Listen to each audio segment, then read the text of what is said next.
¿Es posible vivir como judío y abogar por los judíos mientras sigues una carrera en las artes?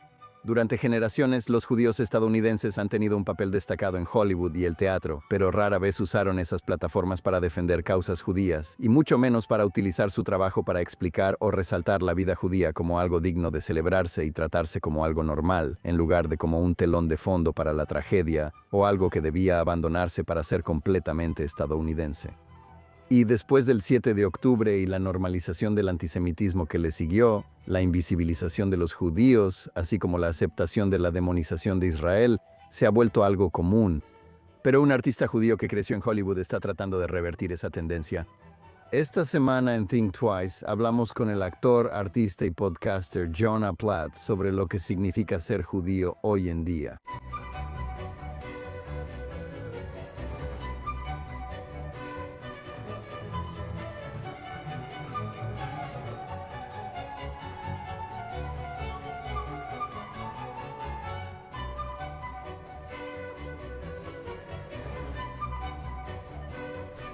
Hola y bienvenidos a Think Twice.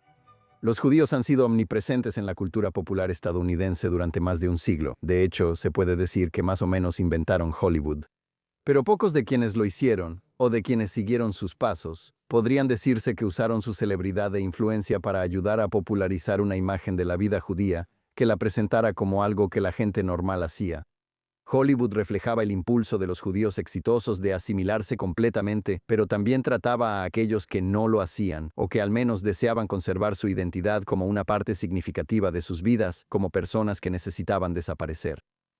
Pero esa retirada de la particularidad judía fue simplemente un preludio de lo que siguió con la adopción por parte de la izquierda estadounidense de teorías izquierdistas tóxicas como la teoría crítica de la raza, la interseccionalidad y el colonialismo de colonos, que falsamente etiquetaron a Israel y a los judíos como opresores blancos y al sionismo como una forma de fascismo racista.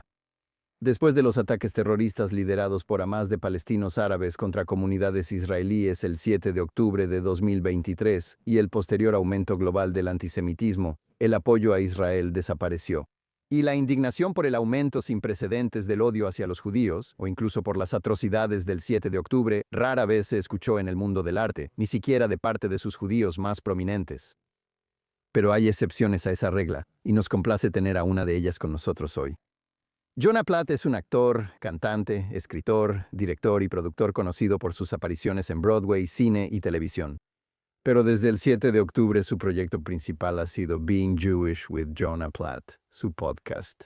Creció en Hollywood con un padre que fue un productor exitoso y también participaba activamente en la vida judía, y una madre que era una destacada activista y filántropa judía.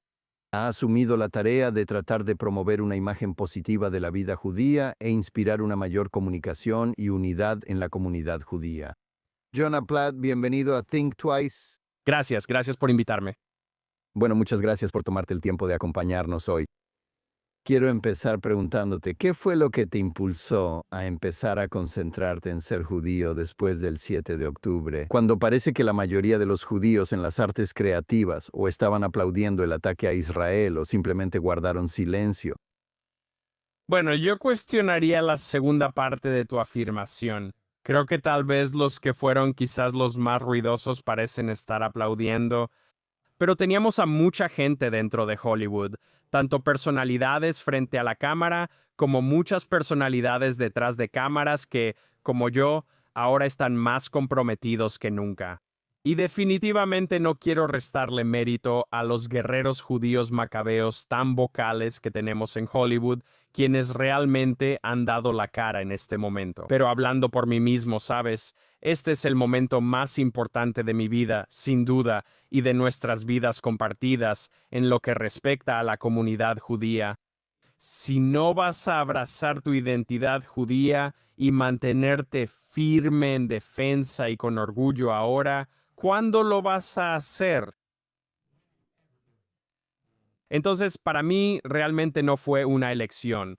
No fue una decisión consciente de, oh, debería hacer esto o no.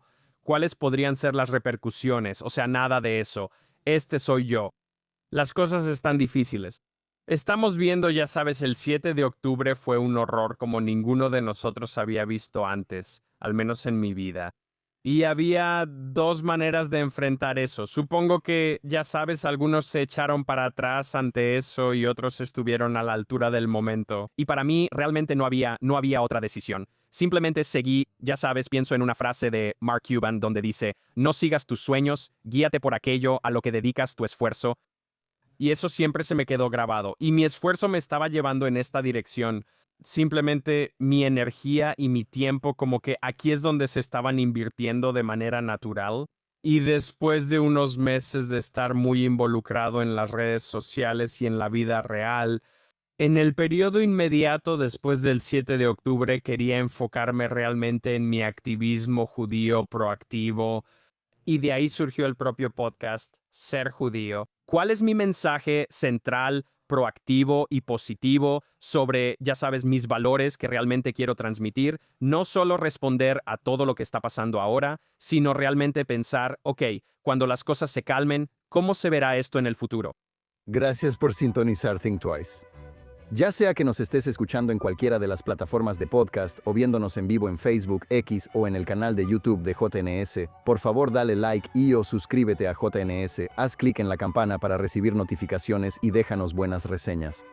Además de Think Twice, está el podcast Jonathan Tobin Daily, donde comparto más noticias y análisis contigo sobre los temas más importantes que enfrentamos hoy en día. Puedes encontrar el programa diario bajo Jonathan Tobin Daily en el canal de JNS donde sea que escuches tus podcasts. Y ahora, volvamos al programa de hoy.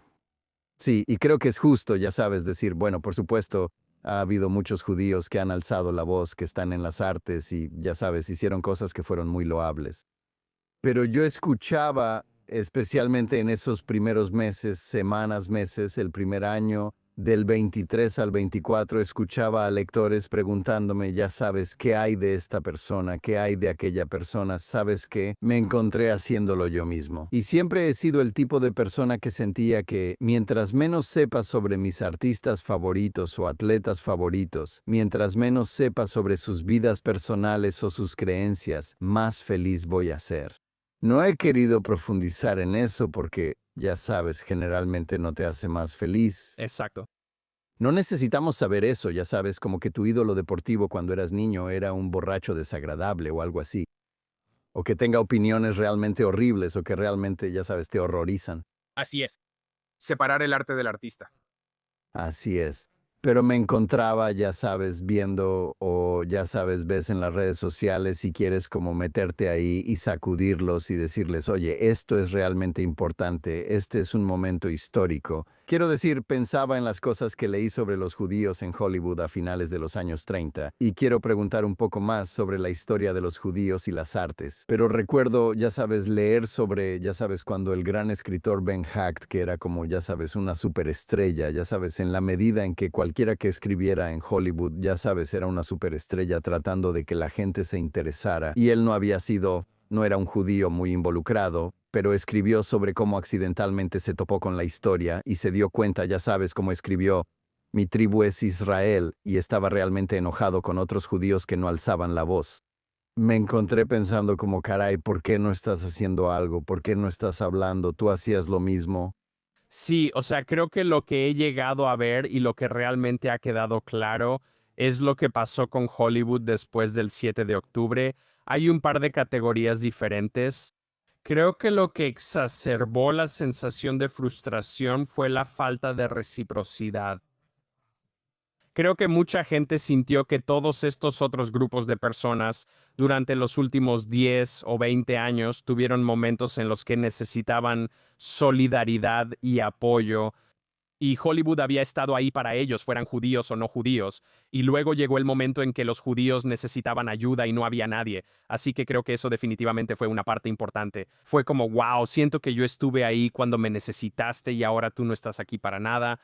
Así que esa ausencia realmente se sintió muy profundamente y ciertamente lo sintieron las personas dentro de la industria que sabes, los que más me frustraban no eran necesariamente los que no publicaban banderas de Israel, sino los que en la segunda semana de octubre no podían poner su nombre en una carta que decía liberen a los rehenes, ya sabes, porque no podían involucrarse o lo que sea. Eso para mí nunca lo voy a entender, y para mí eso es bastante imperdonable. Creo que lo que llegamos a ver es básicamente que, sin importar tu asociación y nivel de compromiso como judío, antes del 7 de octubre generalmente, eso dictaría la respuesta que deberíamos haber esperado de ti después del 7 de octubre en cuanto a la forma en que estas personas de Hollywood respondieron. Así que creo que muchos de nosotros teníamos la mirada puesta en ciertas figuras judías que nunca habían hablado en nombre del pueblo judío. En un buen día, de repente abrieran la boca en un día realmente terrible, y estábamos sorprendidos de que no lo hicieran. Y en cierto modo, ciertamente no los estoy justificando, pero es un poco como, bueno, ¿qué esperabas? Esta persona no es un miembro comprometido de esta comunidad. Esta es, ya sabes, alguien a quien podríamos llamar un judío alejado, que ciertamente es judío por nacimiento y por asociación, pero que no está viviendo su vida diaria de una manera judía significativa. No hace nada por las causas judías, no practica su judaísmo de ninguna manera. Y esas personas no deberíamos haber esperado que dieran la cara el 7 de octubre. En cierto modo, fue agradable, no quiero decir sorprendente, pero realmente fue bueno ver a las personas que sí se identifican y se sienten judíos comprometidos, que tal vez antes no habían sido tan vocales, que vieron este momento y dijeron, está bien, ahora sí voy a alzar la voz. Vimos a esas personas. Vimos a las personas que acabo de mencionar que nunca habían sido vocales antes, que nunca iban a serlo y que siguieron sin serlo. Y luego están los que están como en medio. Y esos son justamente los que más me frustran, la gente que está más involucrada. Pudieron haber dicho más y por cuestiones de relaciones públicas, por cualquier razón, no lo hicieron. Y esos me frustraron. Así que para mí no es que todo Hollywood sea igual ni que todos me hayan decepcionado. Porque como dijiste, ya sabes, el actor favorito de alguien es un borracho desagradable de todos modos, o sea, te vas a decepcionar de algunas personas. Para mí, son aquellos de quienes esperabas más. Has sido un aliado para otras personas antes, ahora es tu propia gente, has presentado, ya sabes, galas judías antes. ¿Cuál es tu postura en esto? Esas personas realmente me frustraron. Sí. Creo que, ya sabes, existe la percepción entre los que no son artistas de que hay repercusiones por alzar la voz por una causa impopular. Y obviamente Israel ahora es una causa impopular, lamentablemente, ya sabes, en los círculos de moda y que habría repercusiones. Y sé que en otras ramas de las artes, me refiero a la música clásica, es muy difícil para la gente hablar en favor de Israel. Esos pocos que lo han hecho, ya sabes, reciben muchas críticas muy negativas. Pero también he escuchado y ya sabes, alguien como Jennifer Goodwin, a quien entrevistaste en tu podcast, dijo que no es cierto en absoluto. Y ella realmente, ya sabes, ha abrazado mucho su identidad judía desde el 7 de octubre. En general, eso es lo que tú también has escuchado. Sí, en general no existe una especie de lista negra contra las personas que apoyan a Israel. Simplemente eso no está pasando. Yo diría que lo que sucede es esto. Es mucho más una cuestión comercial general de ciertas marcas o proyectos. Puede que no quieran involucrarse con alguien que esté llamando la atención de forma abierta y estridente sobre cualquier tema. No es una cuestión de Israel o de judíos. Es como que algunas personas simplemente dicen, estoy tratando de vender, ya sabes, tenis. No quiero tratar con nadie que traiga algo que no sea, compra estos tenis.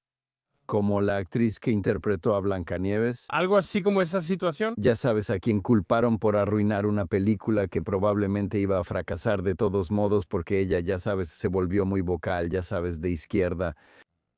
Correcto, pero para mí, como en esa situación, ni siquiera importa realmente cuál sea el tema. Es que si eliges algún tema polémico y traes esa controversia a un proyecto comercial, la gente no quiere ese tipo de problemas. Y lo entiendo porque estás tratando de vender algo.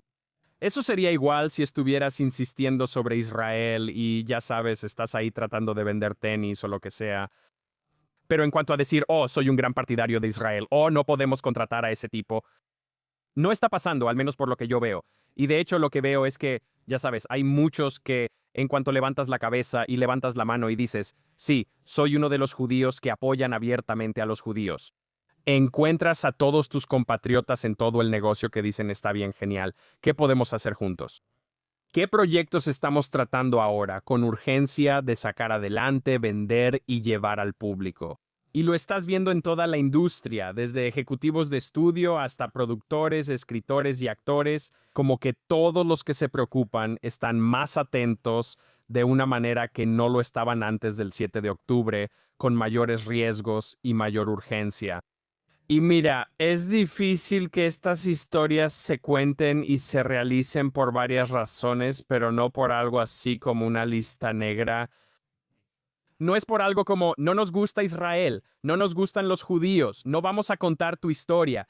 Más bien, si es difícil que se cuente, es porque estamos teniendo dificultades para conseguir el talento adecuado o algo así para que esta historia judía se cuente. Así que, por ejemplo, la serie de Netflix Nobody Wants This, para mí es un ejemplo perfecto de lo que todos deberíamos estar intentando hacer en Hollywood, lo cual es genial. Comedia romántica, contemporánea, con grandes estrellas, realmente cautivadora. Resulta que trata completamente sobre judíos y cuánto aman los judíos ser judíos. Increíble, o sea, perfecto. Cuando se complica es si no tienes a Kristen Bell y Adam Brody para protagonizar tu programa, eso puede ser mucho más difícil. Y quizás te está costando trabajo encontrar a esa persona porque está nerviosa de participar en un proyecto judío. Ahí es donde podrías tener ese tipo de problema. O la historia que estás tratando de contar es, no quiero decir demasiado judía, pero es más bien que no tiene suficiente atractivo universal como pieza de entretenimiento, que tenga sus propios méritos más allá de ser solo una historia judía importante. Porque va a costar mucho dinero producirla y vas a necesitar una audiencia general para recuperar tu inversión, ¿verdad? Exactamente, es un mercado, ¿no? Así que no puede ser solo, estoy haciendo esta película para los 15 millones de judíos en el planeta Tierra y necesito que cada uno de ellos la vea para recuperar algo de dinero, ¿verdad? Tiene que ser, esta es una historia realmente fascinante, estos son personajes realmente interesantes. Y por cierto, son judíos y la forma en que hablan, interactúan y viven sus vidas es judía. Esos son el tipo de proyectos que deberían estar siendo enfocados y que se desarrollan tras bambalinas. Y la gente realmente está trabajando en ellos. Es solo que es un negocio difícil en este momento. De todos modos, es difícil lograr que se hagan cosas. Como la mayoría sabe, Hollywood está cambiando rápidamente y es más difícil que nunca lograr que se hagan cosas originales. Así que todo es un montón de factores. Pero, para resumir, no he experimentado ningún tipo de, ese tipo habla sobre Israel, no podemos contratarlo. Mm. Bueno, como mencioné antes, los judíos obviamente han jugado un papel importante y central en la creación de Hollywood, en la industria cinematográfica y luego en la televisión. Nosotros lo creamos. Sí, exactamente. Aunque el Museo de Hollywood inicialmente no quería hablar de eso, pero dejemos eso de lado. Pero la representación de la vida judía, aparte de como una excepción, una víctima o un grupo ansioso por asimilarse, no era algo que la mayoría de los judíos de Hollywood estuviera particularmente cómoda o interesada en retratar. ¿Sabes? Mientras que los antisemitas siempre han estado ansiosos por retratar a Hollywood como una institución judía, los judíos de Hollywood, en la época dorada de Hollywood, querían ser cualquier cosa menos representantes de los judíos, o incluso sus defensores.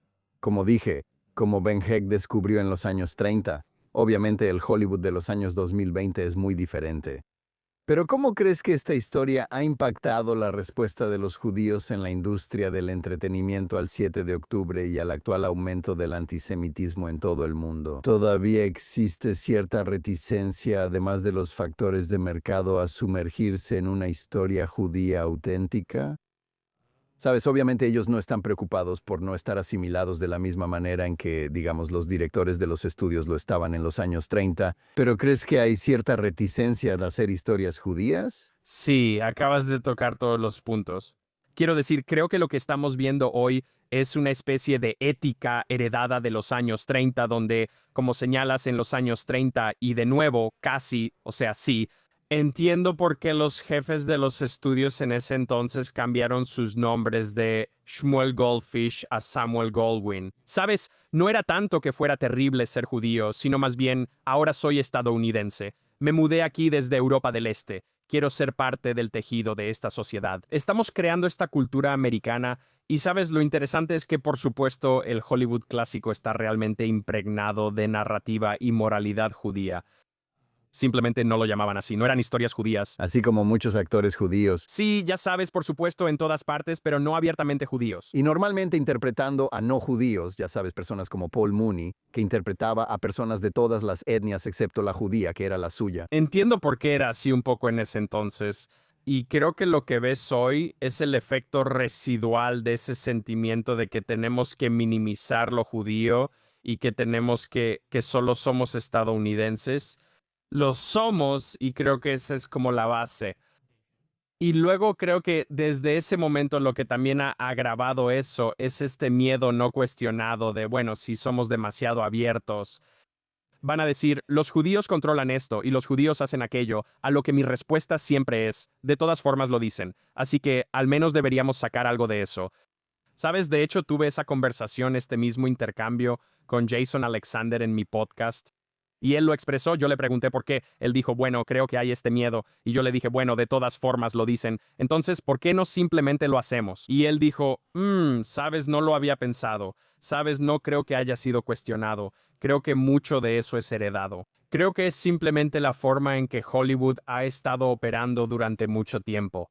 No queremos que parezca que estamos a cargo porque todos dicen que lo controlamos. Así que cualquier tipo de poder que tengamos, realmente no deberíamos usarlo en beneficio de los nuestros. Debemos asegurarnos de que siempre estamos apoyando a los demás, lo cual es genial. Es bueno apoyar a los demás, pero a menudo no estamos incluidos en ese apoyo. Y además también creo que es importante señalar de nuevo que muchos de los judíos en Hollywood ya de por sí no están muy conectados con el judaísmo. Así que, de nuevo, esperar que esas personas sean quienes encabecen proyectos y prioridades judías y eleven voces judías, ellos no lo van a hacer. Ellos no se ven a sí mismos en ese papel, no lo ven como su responsabilidad. Sabes, no me sorprendería si en 1 o 2 generaciones sus familias han, ya sabes, perdido totalmente su conexión judía. Son ese tipo de judíos alejados. Así son muchos de los judíos de Hollywood, muchos de los judíos de Estados Unidos, ¿verdad? Sí, estaba a punto de decir que ese es el segmento demográfico más grande del judaísmo, lo que los demógrafos llaman judíos sin religión. Exactamente. Así que digamos que es algo, creo que en Los Ángeles es algo así como el 40% o 30%. Así que uno pensaría que en Hollywood podría haber un porcentaje similar, que muchos de los judíos, en la práctica de los que estamos hablando, ni siquiera cuentan realmente como judíos en términos de tener una responsabilidad o prioridad judía dentro de la industria. Sí, eso me lleva a mi siguiente pregunta, que ya sabes, Creo que una de las ideas más profundas sobre la comunidad judía moderna fue la frase de Cynthia Ozick de que el universalismo es el parroquialismo de los judíos. Y eso es algo que me gustaría explorar contigo. Ese sostenimiento de los valores universales es obviamente una parte importante del judaísmo, pero no lo es todo. Pero ese aspecto de la civilización judía parece ser el que la mayoría de los judíos estadounidenses, ya que la mayoría de nosotros fuimos criados con valores políticos y sociales liberales, puede sostener más fácilmente. Y esa es la base de muchas cosas buenas logradas por los judíos en Estados Unidos y en otros lugares, pero también ha contribuido a desarmarlos cuando se trata de defenderse. Incluso muchos de aquellos judíos que son más abiertos al abrazar su identidad judía, especialmente en las artes, parecen estar mucho más interesados en ver el punto de vista del otro que en la perspectiva de los israelíes o los judíos, lo cual es genial en cierto sentido para la promoción del diálogo por el simple hecho de dialogar. Pero en realidad no ayuda a defender a los judíos en su estado cuando está bajo asedio y siendo inundado no solo con críticas, sino también con libelos de sangre y deslegitimación. Incluso después del 7 de octubre, pedirles que defiendan a los judíos de la misma manera en que otros grupos se defienden a sí mismos parece ser muy difícil para ellos. ¿Es esa una de las razones por las que la respuesta a la crisis actual por parte de los judíos en las artes ha sido, bueno, creo que en la opinión de muchos en la audiencia, tan decepcionante? Creo que es una observación muy astuta, y creo que la respuesta es sí. Creo que es un tipo muy estadounidense de judaísmo, esto de que judaísmo es igual a tikkun olam, principio, medio y fin. Eso es todo. Y por supuesto eso no es todo lo que es el judaísmo. Ciertamente es una faceta importante del judaísmo y una parte hermosa, como dijiste, parte de lo que nos ha hecho una pieza tan vibrante en todas las sociedades en las que hemos estado, es la manera en que nos preocupamos. Quiero decir, es uno de nuestros mandamientos principales de 100 maneras diferentes a lo largo de la liturgia y las escrituras judías. Ya sabes, preocúpate por el extranjero, preocúpate por la viuda, preocúpate por el huérfano, preocúpate por tu enemigo, preocúpate por esto, o sea, es algo sumamente importante, punto. Y no es todo. Necesitas el paquete completo. Somos mucho más que solo ese conjunto de valores cuando se trata de quiénes son los judíos. Y si toda tu definición de lo que significa ser judío es la justicia social, entonces tu fe, tu tribu, no es realmente el pueblo judío, es la justicia social. Y solo le estás poniendo una kipa encima. Sí, o sea, vi tu episodio con Jason Alexander y él, ya sabes, es genial. Es muy talentoso y realmente ha dado la cara, ya sabes, a lo largo de su carrera, hablando en favor de las causas judías. Pero me pareció interesante cuando habló de cómo dudaba en alzar la voz por, ya sabes, un niño que era rehén. Ya sabes, al principio después del 7 de octubre.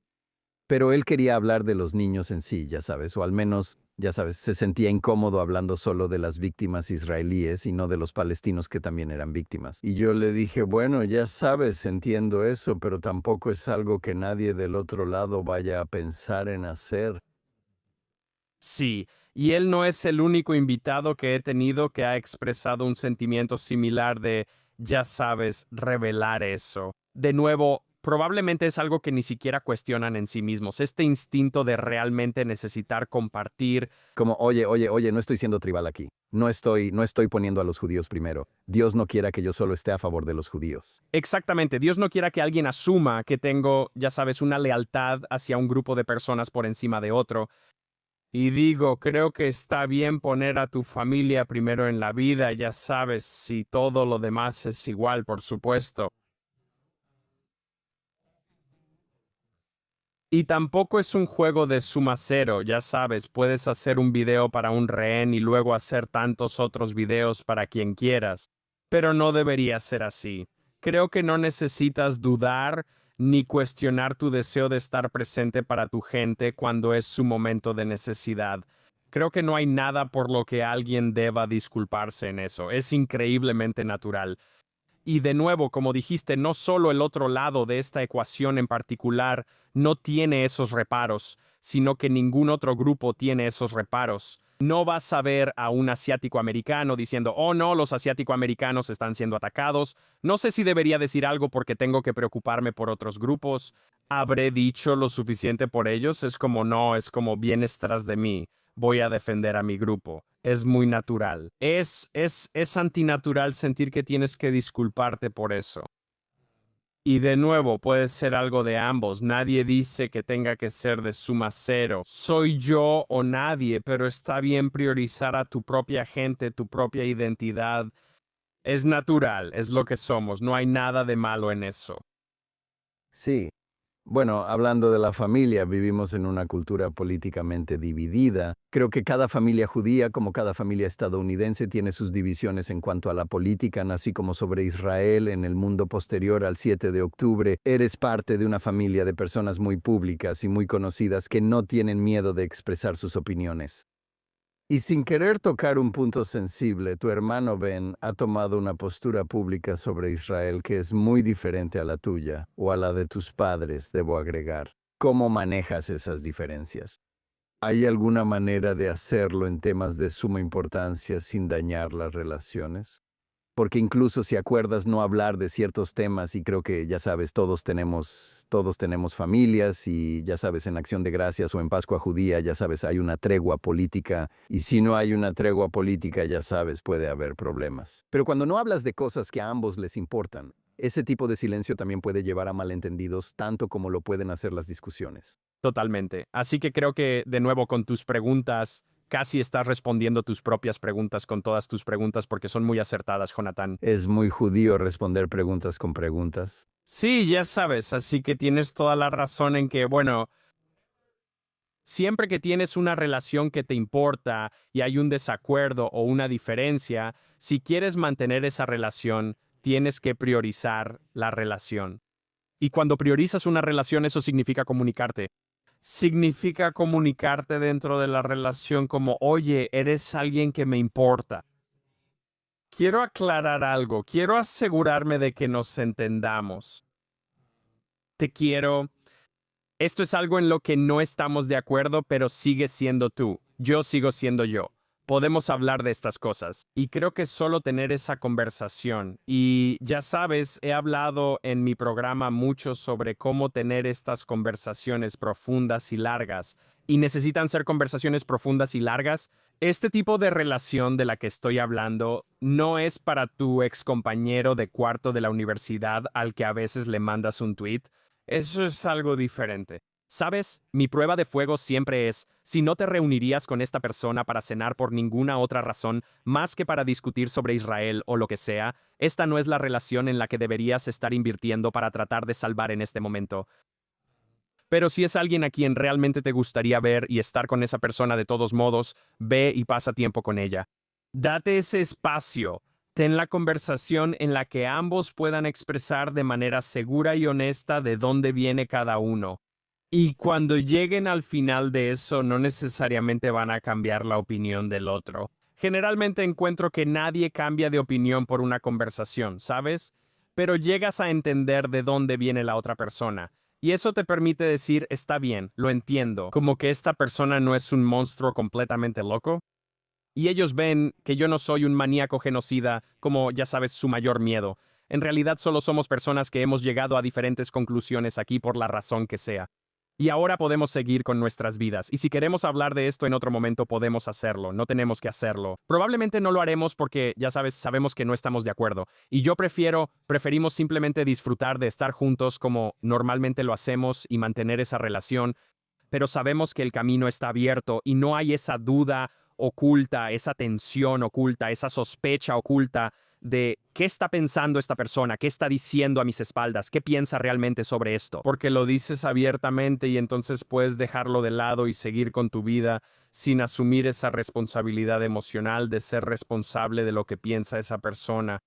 Solo eres responsable de mantener una relación con una persona que te importa. Así que creo que no solo es muy posible hacerlo en cualquier tipo de gran conflicto con cualquier persona que te importe, sino que es fundamental hacerlo. Y ya sabes, es algo que sana y sostiene la vida el hacerlo. Y mira, de nuevo, la advertencia con respecto a eso es que se necesitan dos para bailar tango, ¿verdad? Entonces, quiero decir, si hay alguien que genuinamente, ya sabes, ha tomado un rumbo tan destructivo que van contra ti y no quieren tener nada que ver contigo y están diciendo cosas horribles sobre ti y ya sabes, no necesitas eso.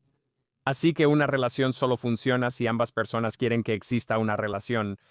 Y desafortunadamente, tengo suerte de no haber enfrentado esto, pero conozco a muchas personas, como estoy seguro que tú también, como estoy seguro que la mayoría de los judíos hoy en día, que han pasado por esto ellos mismos o alguien cercano a ellos. Tienen historias terribles de mejores amigos que dejan de hablarles, ya sabes, porque, oh, vas a apoyar a Israel, para mí ya no existes, lo cual para mí desafortunadamente es incomprensible cómo puede pasar eso, es muy brutal. Pero no hay nada que puedas hacer al respecto. Si hay alguien que es así de terrible, ese es su problema. Y ellos tendrán que dormir como puedan o no dormir. Pero ojalá estés en una situación donde cuando te muestras vulnerable y pones la relación primero, no la discusión, no el contenido, no se trata de la agenda de cambiar una opinión. La única agenda es cómo nos vemos mutuamente y cómo seguimos conectados en la relación que nos importa.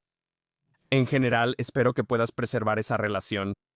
Sí, creo que es un muy buen consejo. Creo que el problema es que nuestra cultura en general, ya sabes, se está moviendo y ha estado moviéndose en la otra dirección. Recuerdo haber escuchado de rabinos y, ya sabes, después de 2016 y esa elección presidencial, que había parejas que se estaban divorciando por cómo se sentían acerca de Trump. Y pensé, bueno, esto es una locura. Y hay muchas mejores razones para que las parejas, ya sabes, las parejas casadas discutan, aparte de la política.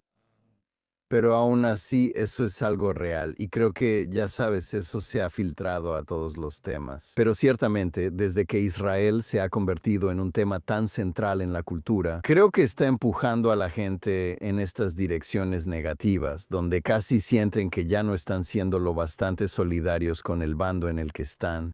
Si no están enojados con familiares o personas muy cercanas a ellos, si no están de acuerdo con ellos. Sí es una realidad falsa, ¿verdad? Pero eso es lo que son las redes sociales. En eso consiste gran parte de nuestras vidas ahora. Es una realidad virtual o falsa. Sí, lo que quiero decir es que la idea de que no tenemos voz en cómo llevamos el discurso entre nosotros, o que por culpa de 2016, y estoy de acuerdo en que creo que el ascenso de Donald Trump realmente abrió esta horrible falta de civilidad. En la forma en que ahora consideramos aceptable cómo nos hablamos y cómo nos vemos unos a otros, en este país y luego en gran parte del mundo realmente comenzó en los últimos 10, 15 años. No tenemos que hacerlo porque ya está como en el ambiente y vemos a otras personas haciéndolo en la televisión, en nuestra política, en las redes sociales y a nuestro alrededor. Decimos, supongo que eso es lo que estamos haciendo ahora, pero podemos elegir no hacerlo, de la misma manera en que estamos perdiendo el pensamiento crítico como habilidad. No es que no seamos capaces de tener pensamiento crítico, solo estamos viendo que mucha gente no lo está haciendo. Y entonces seguimos, sin darnos cuenta, esto es inconsciente por supuesto, pensando, supongo que no tengo que participar en eso. Puedo simplemente leer algo en línea y asumir que es correcto y empezar a hablar de eso sin haber pensado críticamente en absoluto. Tenemos que seguir de alguna manera insistiendo con esto, diciendo, oye, no, aquí hay una elección que puedes tomar. Podemos simplemente hablarnos con civilidad. Podemos vernos como seres humanos. Hay mucho más que nos une que lo que nos divide. Lo que generalmente hacemos ahora es que encontramos la única cosa en la que no estamos de acuerdo. Es como si tuviéramos toda una comida frente a nosotros. Estamos de acuerdo en el plato principal, estamos de acuerdo en el postre, estamos de acuerdo en el aperitivo. Así que hay como un chícharo en la guarnición en el que no estamos de acuerdo. Y vamos a hacer que toda la comida se trate de ese chícharo. Y si no podemos ponernos de acuerdo en ese chícharo, para mí ya no existes. Y esa no es una manera de tener una buena comida. Y de alguna manera estamos abdicando nuestra responsabilidad en eso y podemos elegir comportarnos de manera más respetuosa y más positiva, de una manera que realmente crea algo bueno, en lugar de simplemente dejarnos llevar y permitir que las cosas se desvanezcan y se desintegren en discursos de odio, división y polarización. Podemos elegir aquí, podemos tomar una decisión. No es una ley de la naturaleza que los seres humanos deban estar polarizados y odiarse entre sí, cada quien en su propio bando. Nadie dijo eso. No tiene por qué ser así. Sí, es más o menos hacia donde ha ido la cultura. Lo sé, sabes, solía hacer un programa de debates con mi viejo amigo TJ Goldberg, quien fue editor del Forward durante mucho tiempo, y solíamos hacer estos debates de izquierda y derecha. Pero la idea era que éramos viejos amigos y podíamos hablar civilizadamente y lo hicimos por todo Norteamérica, incluso, creo, en Jersey, donde estaba el rabino Wolpe. Pero lo curioso de esto es que discutíamos sobre Israel y todo tipo de cosas. Y al final le recordábamos a las personas que tenían más cosas en común, ya sabes, que las cosas que los dividían. Pero a menudo la reacción del público era decir, ustedes realmente no están tan en desacuerdo. Y ya sabes, respondíamos, ¿pero estabas escuchando? No hicimos nada más que estar en desacuerdo, pero ellos respondían al tono.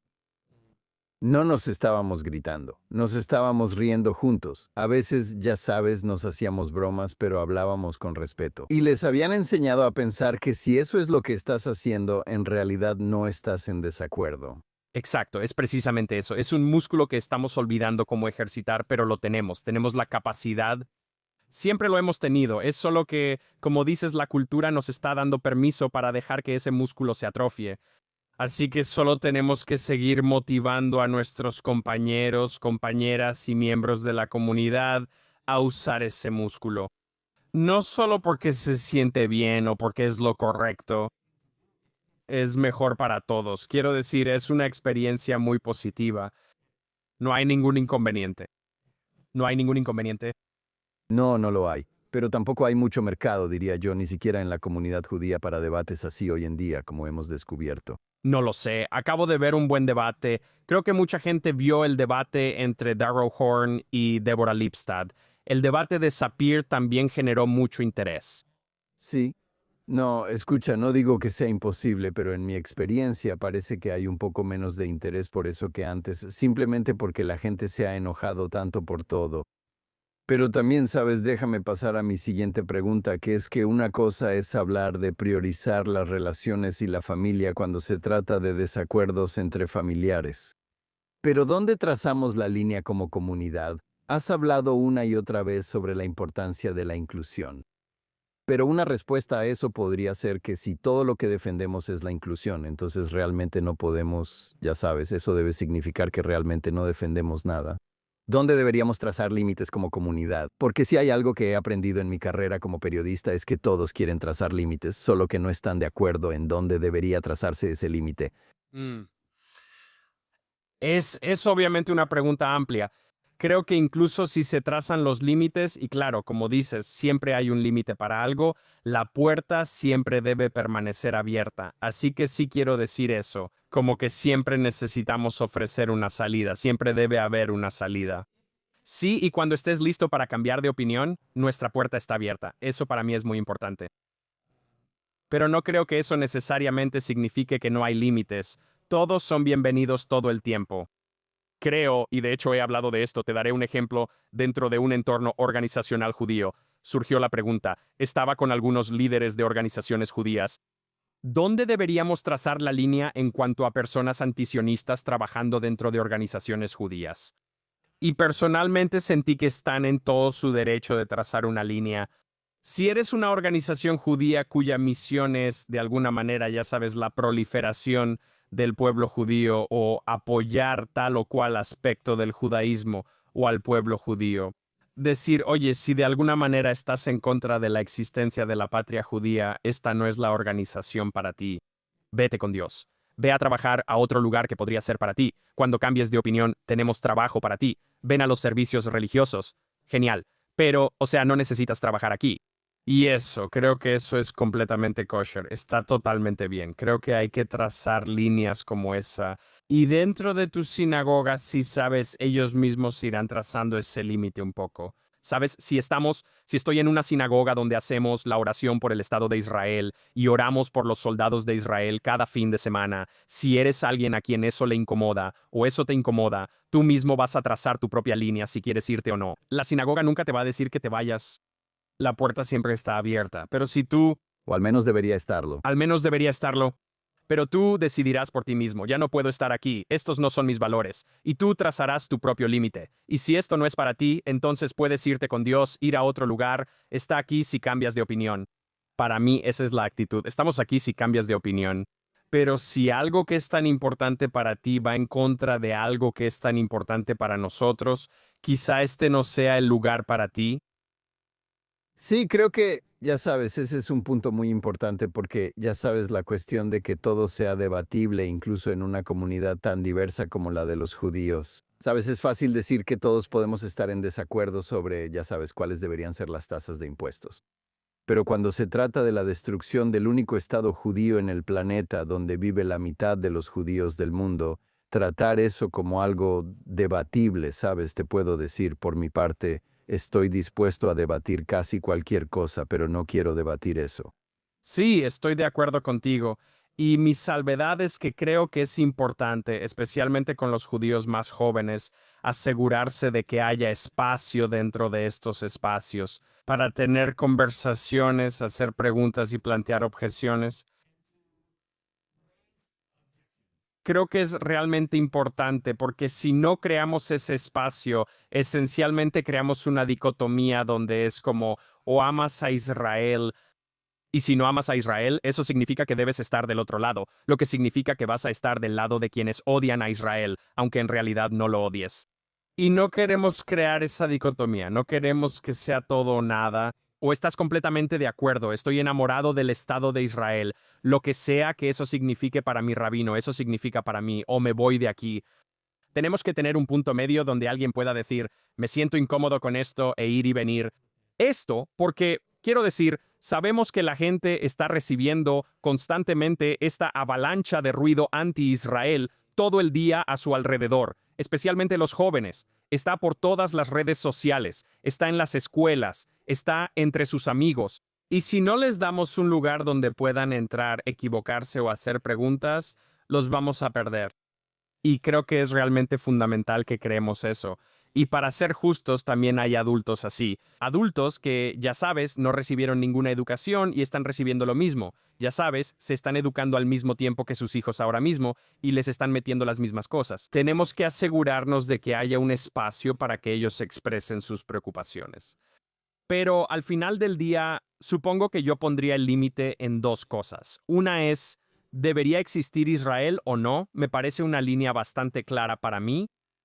Podemos debatir, ya sabes, sobre políticas. Como digo, nadie critica a Israel como los israelíes todos los días. Absolutamente.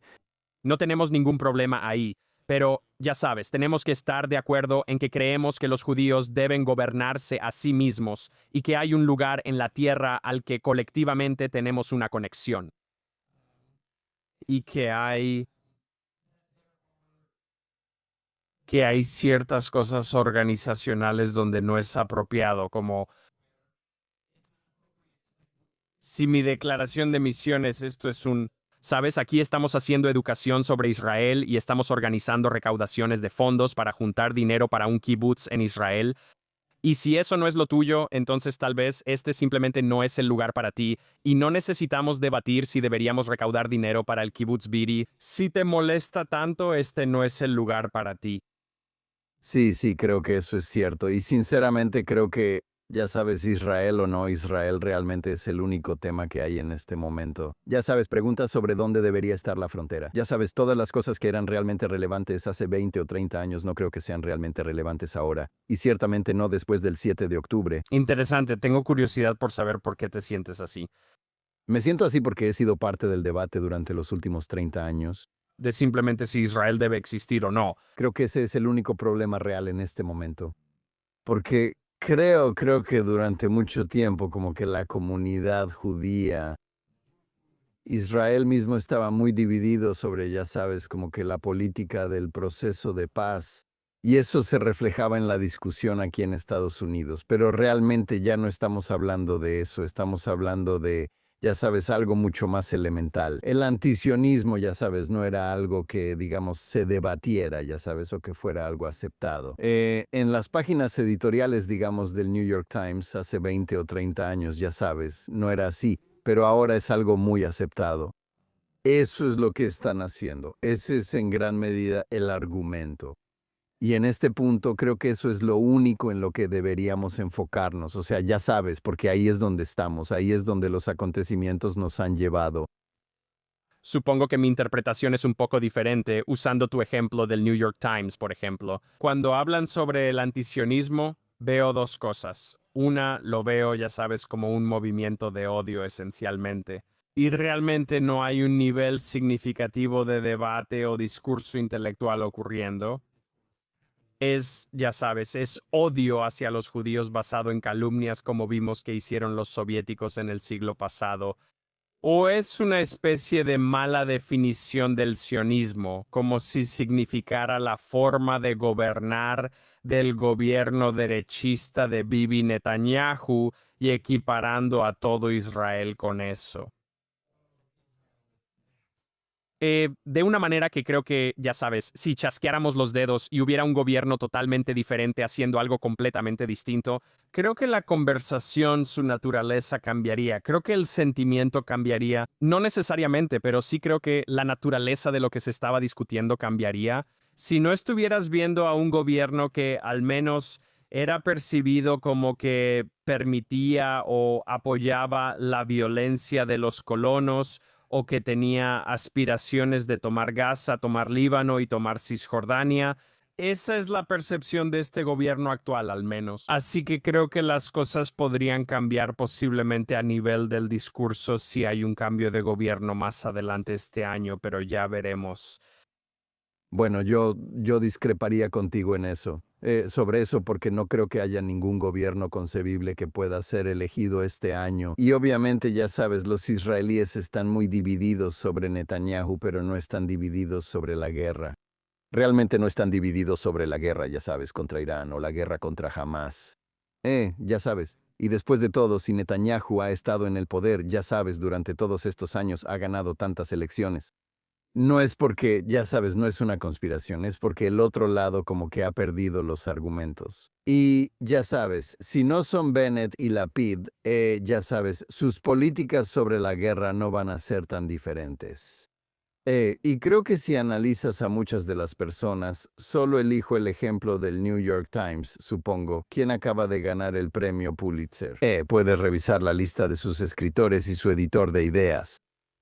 ¿Quién acaba de escribir esta loca reseña de un libro sobre el Bund? Ya sabes, básicamente dicen que cualquiera que piense que el sionismo y que Israel son elementos integrales de la identidad judía está, ya sabes, loco. Yo no creo que ellos no van a ver con buenos ojos a ningún gobierno que pueda ser elegido en Israel. Bueno, o sea, esa última parte que acabas de decir se relaciona con el primer punto que mencioné, y eso para mí es simplemente otra forma de odio hacia los judíos. Si me estás diciendo que es inconcebible, Esa es una forma de odio hacia los judíos que realmente no se veía en la página editorial del New York Times. Sabes, en la época en la que, ya sabes, los liberales discutían con los conservadores. Con alguien como Anthony Lewis, él ha sido reemplazado por estos tipos. sí, no es bueno, o sea, eso es, Sí, ya sabes, antisionismo. No hemos estado preparados para lidiar con esta forma específica de odio hacia los judíos. No se nos ha enseñado como sociedad, como comunidad judía, cómo funciona, cómo reconocerlo. O sea, nosotros, yo no. Ciertamente no soy la primera persona en decir esto, pero ya sabes, hemos gastado todo nuestro tiempo y recursos enseñando. El odio hacia los judíos equivale al holocausto, ¿sabes? O sea, así es como se ve, eso es lo que es. Sé cómo reconocer a un nazi y si no eres un nazi no sé cómo reconocer si odias a los judíos o no. Y no gastamos tiempo, dinero ni recursos en enseñar. Por ejemplo, el antisemitismo soviético, el antisionismo y cómo se manifiestan, y cómo los propios judíos dentro de la Rusia soviética fueron cooptados para desmantelar sus propias instituciones. Y no tenemos esa familiaridad, no tenemos ese reconocimiento de patrones, así que está ocurriendo ahora mismo dentro de las normas sociales, que es como el odio hacia los judíos suele operar. Y estamos tratando de ponernos al día en este momento. creo que ese es un punto muy importante. Permíteme regresar por un momento a las películas, o al menos a algo. Una pregunta relacionada con películas en 2024. Formaste parte de un grupo de creadores judíos que escribió una carta a la Academia de Artes y Ciencias Cinematográficas expresando su desacuerdo con lo que en ese momento eran nuevas reglas sobre los Óscares. En cuanto a la inclusión, solicitando que los judíos fueran incluidos entre esos grupos subrepresentados que formaban parte de estas reglas. No creo que hayan llegado muy lejos con eso, aunque podrías informarme si estoy equivocado al respecto, pero puede de ahí. Lo cual, en la práctica, aunque algunas personas piensen que es cierto, en teoría, trata a Israel y a los judíos como opresores blancos, lo que está en el centro de las razones por las que tantos progresistas se han vuelto en contra de Israel. ¿Realmente puede dar cabida a los judíos cuando quienes se preocupan por esto ven a los judíos como parte de la clase opresora y no pueden ser realmente víctimas? Es, ya sabes, una pregunta tan fundamental. Sé que ustedes, mis amigos y aliados negros, piensan que Day es increíblemente importante para ellos y que ellos se sienten muy afectados y dañados cuando ven voces judías diciendo que eliminen todo eso, piensan, bueno, ¿y nosotros qué? ¿Qué piensan ustedes? ¿Ya saben? Por otro lado, no creo que ellos entiendan completamente la manera en que la ley, esencialmente, como señalas, ha sido utilizada como un arma para excluir a una de las minorías étnicas más pequeñas del mundo, lo cual es una locura. Así que me resulta difícil imaginarlo. Existe una versión en la que deberíamos tener un currículo o una visión funcional de DI, ya sabes, donde la diversidad y la inclusión incluyan a los judíos como una minoría étnica diversa. Absolutamente. Una vez que entiendes quiénes y qué son los judíos, encajan de manera bastante natural en ese marco.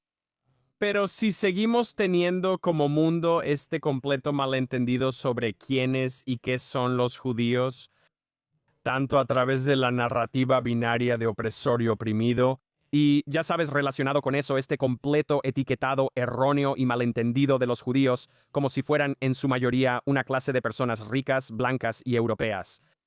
Lo cual no solo es inexacto, sino que ni siquiera representa de manera incorrecta a la mayoría de los judíos del mundo, quienes ni siquiera son percibidos como blancos. Lo cual es tan frustrante, ya sabes, ese es el gran problema. Así que creo que, ya sabes, si pudiéramos cambiar las cosas de un momento a otro y todo el mundo dijera, oh, o sea, los judíos en realidad son esta tribu de Israel que fue exiliada y dispersada por todo el mundo. Y ahora, ya sabes, diría que somos como los pinzones de Galápagos. Es como si todos nos desarrolláramos de manera diferente en las distintas islas debido a la evolución. Nosotros, ya sabes, nos dispersamos, así que algunos de nosotros tenemos picos más largos y otros tenemos que comer este tipo de nuez, porque crecimos allá y crecimos allá. Pero todos venimos del mismo grupo original. Y eso, ya sabes, Israel, donde vive más del 50% de nosotros, ni siquiera es la mayoría de la gente que es de África del Norte y del Medio Oriente. Exactamente. Estos son hechos básicos. Y si eso se entendiera, entonces permearía la diversidad, la equidad y la inclusión. Creo que esa es realmente la pieza que falta. No creo que el DEI en sí mismo sea irreparable, ni que sea un mecanismo roto. Lo que está roto es la manera en que se entiende a los judíos. Y si podemos arreglar eso, muchas otras cosas podrían acomodarse. En este viaje judío público que has emprendido, ¿qué es lo más sorprendente que has aprendido sobre tus compañeros artistas y cómo se han relacionado con el mundo después del 7 de octubre? ¿Y qué es lo que más te ha decepcionado? Vaya, esa es una gran pregunta. Voy a responder la segunda primero porque supongo que es más fácil. Quiero decir, supongo que lo que sigue decepcionándome es que la gente abdique de su responsabilidad en este momento. Y ya sabes, eso me molesta. No creo que todo el mundo en el planeta Tierra tenga que subir a la cima de una montaña y gritar por un megáfono sobre los judíos y defender a los judíos. Pero creo que todos deben ser embajadores de los judíos en sus propias vidas y dentro de su propio círculo de influencia en este momento, y que la gente debe usar cualquier habilidad, pasión y círculo de influencia que tenga. Usa ese diagrama de Venn y, ya sabes, ahí es donde deberías estar generando impacto.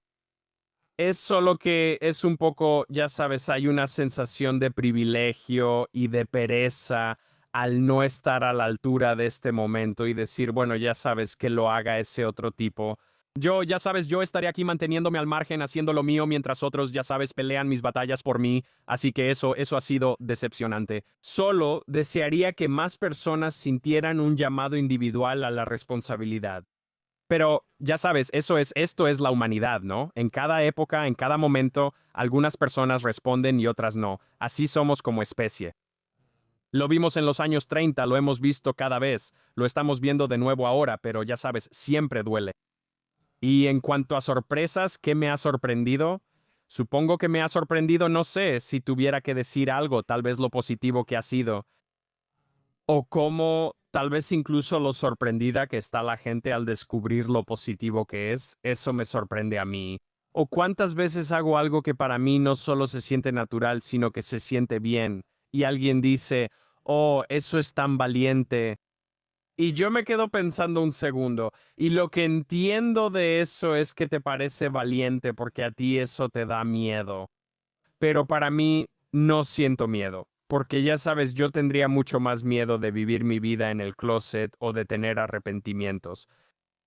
Dentro de 20 años y mirando atrás pensando, oh hombre, fui un cobarde, o ya sabes, abdiqué de mi responsabilidad o estaba viviendo una mentira sobre quién era yo para que los demás se sintieran cómodos. Eso para mí es mucho más aterrador que ser yo mismo auténticamente, ya sabes, las 24 horas del día. Eso para mí no da miedo, eso para mí es liberador, eso para mí se siente bien, eso para mí se siente correcto, eso para mí se siente natural. De verdad no se siente, y no es que esté presumiendo con falsa modestia aquí. No, no hay ningún sentido de valentía en esto para mí en absoluto. Para mí, en realidad, es alejarme de lo que me da miedo, que sería sentir arrepentimiento o sentir que me fallé a mí mismo o que fallé a mi familia o que hice lo incorrecto en un momento que requería integridad. Eso para mí es mucho más aterrador. Así que creo que tal vez me sorprende que ese no sea el proceso de pensamiento de todos. Sí, me identifico totalmente con eso. Estoy seguro de que sí. ¿Quiénes son los judíos que admiras en este momento? Me inspiran muchísimas personas. De verdad, porque este es un momento en el que todos debemos participar. Me inspiran todos los judíos que están respondiendo a este momento, de verdad. Ya sea que seas un judío cualquiera en Iowa que, ya sabes, no estaba involucrado antes del 7 de octubre y ahora estás empezando un club de lectura judío para los 10 judíos de tu condado, eso me parece increíble y muy importante. Y así es como vamos a superar este momento con personas haciendo cosas como esa. Soy miembro del Gabinete Nacional de Liderazgo Joven de la Federación Judía, que reúne a unos 400 judíos treintañeros y cuarentones de todo el país. Y mi grupo en esa organización me inspira mucho. Y ya sabes, soy uno de los pocos, muy pocos, que en realidad trabaja profesionalmente en el ámbito judío. Estas son personas que tienen trabajos normales y todo eso, pero están asumiendo una responsabilidad en este momento. Quieren ser parte de una organización que apoya la vida judía, donde asumen roles de liderazgo, donde se involucran en su comunidad y en su identidad judía. Eso realmente me inspira. Así que, en realidad, cualquier persona en cualquier nivel, sin importar el tipo de micrófono que tenga, me inspiran tanto las voces con gran alcance como las de menor alcance. Son simplemente personas que están diciendo Hineni. Eso es lo que me inspira. Buen punto, y ese es un buen punto para terminar. Jonah, muchas gracias por acompañarnos hoy. ¿Cómo pueden nuestros espectadores y oyentes seguirte, conocer tu trabajo y ver o escuchar tu podcast? Gracias por preguntar. Puedes encontrar Being Jewish with Jonah Platt en todas tus plataformas favoritas de podcast. Apple, Spotify, Amazon. También estamos en YouTube. También estamos en el Jewish Broadcast Service en la televisión. Salimos en horario estelar los jueves por la noche y se retransmite durante todo el fin de semana. Toda esta información está en nuestro sitio web, beingjewishpodcast.com. Y puedes seguirme en todas las redes sociales como Jonah Platt o como Being Jewish Podcasts. Bueno, eso es genial. También queremos agradecer a nuestra audiencia. Por favor, recuerden sintonizarnos todos los días en la Jonathan Tobin Daily Edition, que pueden escuchar donde sea que obtengan sus podcasts. Y ya sea que nos estén escuchando en cualquiera de esas plataformas o viéndonos en vivo en Facebook, X o en el canal de YouTube de JNS, por favor denle like y o suscríbanse a JNS. Hagan clic en la campanita para recibir notificaciones y déjenos buenas reseñas. Por favor, escríbanos a thinktwice@jns.org y díganos dónde escuchan o ven el programa y qué opinan sobre él. Y recuerden, sigan leyendo y pensando por ustedes mismos. Nos vemos de nuevo la próxima semana.